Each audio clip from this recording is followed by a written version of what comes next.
ये जनाब American Airways की फ़्लाइट थी। वाक़या कुछ इस तरह है कि जनाब 38 साला एक फ़्लाइट अटेंडेंट जो अमेरिकन एयरलाइन के फ़्लाइट अटेंडेंट थे, बोस्टन से जो फ़्लाइट उड़ती है, 14 साला बच्ची वॉशरूम में जाती है। वॉशरूम में देखती है कि उसको कमोड के दाएँ बाएँ कहीं कुछ लेंस नुमा चीज़ नज़र आती है। ये बड़ा कुछ शातिर था, ये मतलब भी कह लें कि हैबिचुअल था, पहले भी ये काम कर रहा होगा।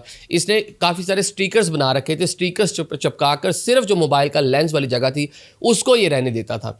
और जनाब इसने वहाँ पे मोबाइल जो है छुपा रखा था। उस बच्ची ने देखा, उसने अपने पेरेंट्स को बताया और जब पूरी चीज़ें देखी गई फिर इसको वहाँ गिरफ्तार भी किया गया। अब जनाब इसको 18 साल कैद की सज़ा ये काट रहा है। नौकरी से भी गया और इस कैद से निकलने के बाद भी 5 साल तक वहाँ की जो लोकल एडमिनिस्ट्रेशन होगी वो उसके ऊपर गहरी नज़र रखेगी। मतलब कि इसकी ज़िंदगी के 23 साल तो फारिग हो गए हैं। और कर ये भी यही रहा था कि वॉशरूम के अंदर इसने जो फ़ोन है उसको इस तरह से उसको कह लें कि असम्बल किया, इस तरह से छुपाया, इस तरह से उसको फिक्स किया किसी पॉइंट के ऊपर और उसको बस स्टिकर लगा के उसको छुपा दिया।